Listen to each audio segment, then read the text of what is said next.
আজ থেকে 6 বছর আগের ঘটনা, যেই বয়ানটা গোটা পৃথিবীতে ভাইরাল হয়েছে। আমার দক্ষিণ অঞ্চলে, এলাকার নাম বলবো না, বললে সমস্যা আছে, এক এলাকায় গিয়েছি বয়ানের জন্য। মসজিদের ইমাম সাহেব বলতেছে, হুজুর আপনি এই যে মসজিদের পাশে একটা কবর আছে, এই কবরে একটা মহিলা শুয়ে আছে। এই মহিলাটা হলো 4 জন কোরআনের হাফেজের মা। আল্লাহু আকবার! 4 জন কোরআনের হাফেজের মা। শোনার সাথে সাথে কলিজার ভিতরে চিপ মারছে। ইমাম সাহেব নয়, মসজিদ কমিটি আমার সাথে বিষয় নিয়ে অনেক গল্প করেছে। হুজুর 4টা ছেলে রেখে গিয়েছে। এমনও দৃশ্য আমরা চোখ দিয়ে দেখছি, মহিলা রাত্রিবেলা মানুষের দোকানে দোকানে চায়ের পানি পৌঁছায় দিয়া 2-4টা টাকা পাইতো, তা দিয়া ছেলেদেরকে আলেম বানাইছে। কেউ তার চেহারা দেখতে পারে নাই। দিনদার মহিলা, পর্দানিশী মহিলা, অভাবের তাড়নায় কাজ করেছে, তারপরও সে বেহায়াপনা করে নাই। বসে বসে আধা ঘন্টা পর্যন্ত আমি তার বক্তব্য শুনলাম। এরপরে কবরের কিনারায় দাঁড়াইছি, মনে হইতে আছে দিলটা ঠান্ডা হয়ে গেছে। নেককার মানুষের কবরের সামনে যদি আপনি দাঁড়ান, দিলের ভিতরে আলাদা একটা শান্তি আছে না নাই? ইমাম সাহেব বলতে আছে, মহিলাটা মৃত্যুবরণ করার 3 বছর আগে তার স্বামীরে হারাইছে। ক্যান্সার রোগে আক্রান্ত হয়ে টাকা পয়সা যা ছিল সব শেষ হয়ে গেছে। মূলত তারা গরিব ছিল না, মোটামুটি স্বাবলম্বী ছিল, অর্থ সম্পদ যথেষ্ট ছিল। ক্যান্সার রোগের চিকিৎসা করতে করতে করতে করতে ফকির হয়ে গেছে, কিচ্ছু নাই, ছোট্ট একটা ঘর ছাড়া।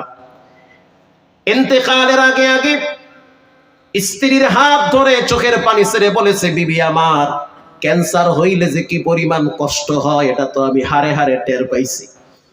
ঘুমাইতে পারি না, খাইতে পারি না, কি যে এক জ্বালা। কলিজার ভিতরে ছিদ্র ছিদ্র হয়ে গেছে, মাথার চুল সব উঠে গেছে, মুখের ভিতরে ঘা হয়ে গেছে, দাঁতের ফাঁকে ঘা হয়ে গেছে।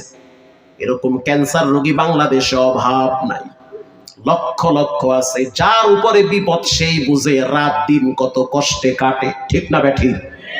আপনি তো টের পান না, পাবেন কিছুদিন পর ওই গর্তে গেলে। প্রিয় ভাইয়েরা আমার, ইন্তেকালের আগে আগে স্ত্রীর হাত ধরে বলল, বিবি আমার, দুনিয়ার যত নেয়ামত আছে সবকিছু রেখে আমি চলে যাচ্ছি, হয়তো সময় ঘনিয়ে আসছে, কারণ আমি শ্বাস টানতে পারি না, কষ্ট হয়, বুঝতে পারছি একটু পরেই হয়তো আমাকে দুনিয়া ছাড়তে হবে। কিন্তু আমার 4টা সন্তানে তোমার কাছে আমানত রাইখা গেলাম। আমার ইন্তেকালের পরে 4টা ছেলেকে আলেম বানাবে, প্রথম তাদেরকে কোরআনের হাফেজ বানাবে। যতটুকুন সম্পদ আমার বাবার থেকে আমি পেয়েছি, আলাদা করে কিছু সম্পদ রেখেছি, ওই সম্পদগুলা দিয়া 4টা ছেলেকে হাফেজ বানাবে। কারণ আমি জানি দুনিয়া বড় স্বার্থপরের জায়গা, স্বার্থ ছাড়া মানুষ মানুষের জন্য দোয়াও করতে চায় না। আমার সন্তান আমার জন্য দোয়া করবি, দোয়া করার উপযুক্ত তো বানাইতে হবে। দুনিয়াটা আমার কাছে তুচ্ছ মনে হয়, এখন আমার দিলের স্বপ্ন আমার এই 4টা সন্তান কোরআনের হাফেজ হবে। তিলাওয়াতুল কোরআন, আল্লাহর কোরআনের তেলাওয়াত করবে, আর আমি বাপ যেন কবরে শুয়ে শুয়ে কিছু নেকি পাই।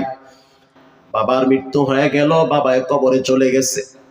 এবার মা 4টা সন্তান নিয়ে যুদ্ধ শুরু করে দিয়েছে। এখানে এমন মায়ের সন্তান আছে যেই সন্তান অল্প বয়সে বাবারে হারাইছে, মা কষ্ট করে করে ছেলেদেরকে মানুষ বানাইছে, আছে না নাই? যুদ্ধ শুরু হয়ে গেছে 4টা সন্তান নিয়ে।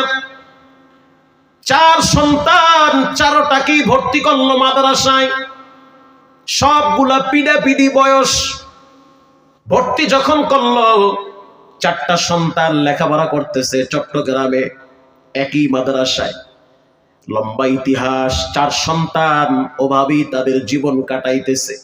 এতিমের ট্যাগ লেগে গিয়েছে, তার মানে তারা এতিম, তাদের আব্বা নাই, দেখার মতো কেউ নাই। জীবনটাকে মানায় নিছে যে আসলে আমাদের কেউ নাই, একজন আছেন, তিনি হলেন কে? মানায় নিছে জীবনটাকে, এতিম আমাদের কেউ নাই। এদিকে মায়ের স্বর্ণ যা ছিল সব বিক্রি করছি, নাকের ফুল বিক্রি করে পরীক্ষার ফিস পাঠাইছে। মা জানিয়ে দিয়েছে তোমরা যে এতিম এটা ভাববে না, তাহলে তোমরা কষ্ট পাবে, মনে করবে তোমাদের মা আছে, যতক্ষণ আমার রক্ত আছে ততক্ষণ তোমাদের লেখাপড়ায় বিঘ্ন ঘটবে না, চালিয়ে যাও লেখাপড়া। 4 জন সন্তান হাফেজ হওয়ার কমপ্লিট, খুব অল্পতেই হাফেজ হয়ে গেছে। বড়টা আগেই হয়ে গেছে, সেটা তো পড়তেছে দরসে নেজাবিতে, এর পরেরটাও পড়তেছে। যেটা একেবারেই ছোট ওটার বয়স মাত্র 9 বছর, ওটা 11 মাসে হাফেজ হয়েছে। এত চমৎকার মেধা, একবার পড়ার পরে সেটা সহজে ভুলে না। মহিলার কষ্টের কথা আপনাদেরকে আমি কি বলবো। চায়ের দোকানদারেরা বলেছে যে রাত্র 4টার সময় যখন আমরা চায়ের দোকান খুলি, তখন কিছু মানুষ তো পানি দোকানে দোকানে পৌঁছায় দেয় কলস ভরে। এই মহিলাটারে দেখছি কলস ভরে ভরে পানি নিয়ে দোকানে পৌঁছায় দিত। 2-4 টাকা যা দিতাম সেটা জমা করে রাখতো, একজনের মাধ্যমে মাদ্রাসায় পৌঁছায় দিত। বাচ্চারা ওখানে লেখাপড়া করত। ঘটনাক্রমে একদিন বৃহস্পতিবার সকালে ইমামকে বলল, হুজুর আপনি ইমার্জেন্সি আমার 4টা সন্তান রে বাড়ি আনেন। আল্লাহু আকবার। ইমাম সাহেব আশ্চর্য হয়ে গেল, 4 সন্তান ইমার্জেন্সি বাড়ি আনতে হবে, কারণটা কি? বলে হুজুর আপনি একটু আনেন, আমার ভালো লাগতেছে না, কেমন জানি অস্থির লাগতেছে। এবার 4টা সন্তানকে দ্রুত খবর দিল, তোমরা তাড়াতাড়ি আসো। রাত্রিবেলা 4টা সন্তান বাড়িতে চলে আসছে, আসতেও প্রায় 12-13 ঘন্টা লাগছে। বাড়িতে আসার পরে দেখলো মা একটা চাটাই বিছার উপরে শুয়ে আছে। বড় সন্তান মায়ের মাথার কিনারায় বইসা বুঝতে পারলো মায়ের মৃত্যুর যন্ত্রণা শুরু হয়ে গেছে। ওয়াজাআত সাকরাতুল মাউত,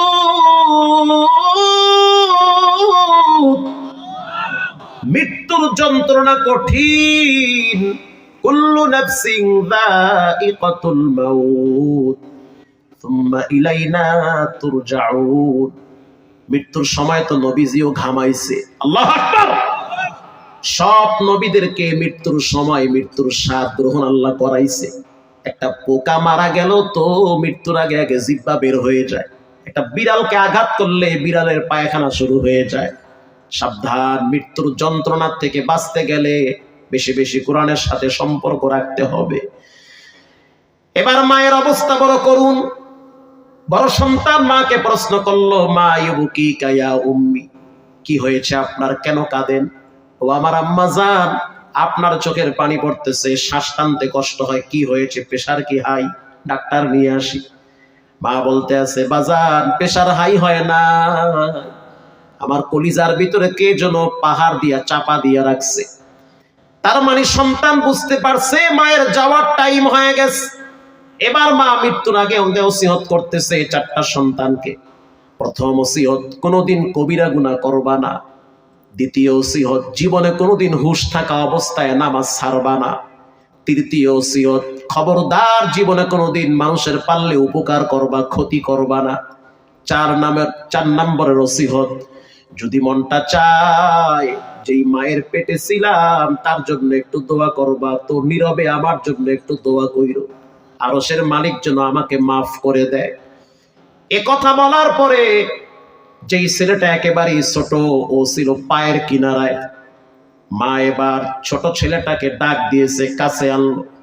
ছোট ছেলেটার মাথায় হাত বুলায় দিয়া বলতেছে, আমার কিন্তু আসল বাড়িতে যাওয়ার সময় হয়ে গেছে।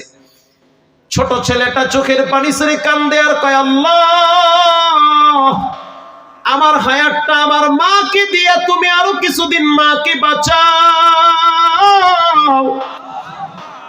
ছোট মানুষ বুঝতে পারছে বাবাই চলে গেছে, এতিম, এবার তো মাও চলে যাবে, আমার উপায় কি হবে? এবার মা তাকে সান্ত্বনা দিতেছে যে ওয়া আম্মাল ইয়াতীমা ফালা তানহার। রাসূলুল্লাহ তো এতিম ছিল, আল্লাহ পাক নবীকে সান্ত্বনা দিয়েছে, আপনাকে আমি এতিম পাইছি, আমি আপনাকে আশ্রয় দিয়েছি, তো তুমি তো সেই নবীর উম্মত, তুমি এতিম হয়ে গেলে তোমার আশ্রয়ের স্থান তো হলো তোমার রব। আল্লাহু আকবার।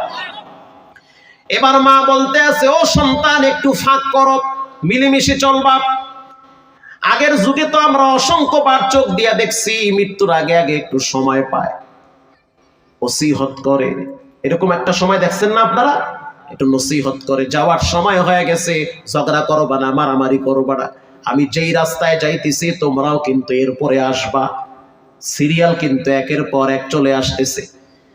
এবার মা বলতে আছে, রাস্তাটা একটু ছাইরা দাও, একটু ফাঁকে চাপো, কে যেন আমার দিকে মাথায় পাগড়ি পরে সাদা পোশাক পরে আসতেছে। এবার বড় সন্তান তো দর্শে নিজামিতে হাদিস পড়ে, সে তো বুঝতে পারছে।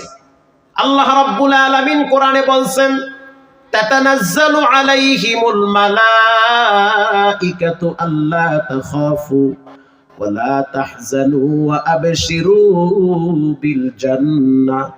যখন একটা মানুষের মৃত্যুর সময় হয়, ফেরেশতারা তার সামনে নেককারের সূরত ধরে দাঁড়ায় তাকে অভয় দেয়। সুবহানাল্লাহ।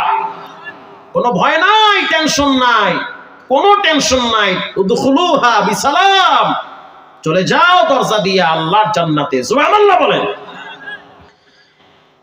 মায়ের মাথাটা কিবলার দিকে ফিরে কালেমায়ে শাহাদাত পড়তে পড়তে বিদায় হয়ে গেল। লাশ দাফন করার সময় আগে তো জানাজা হবে, তারপরে লাশ দাফন হবে। এবার জানাজা কে পড়াবে?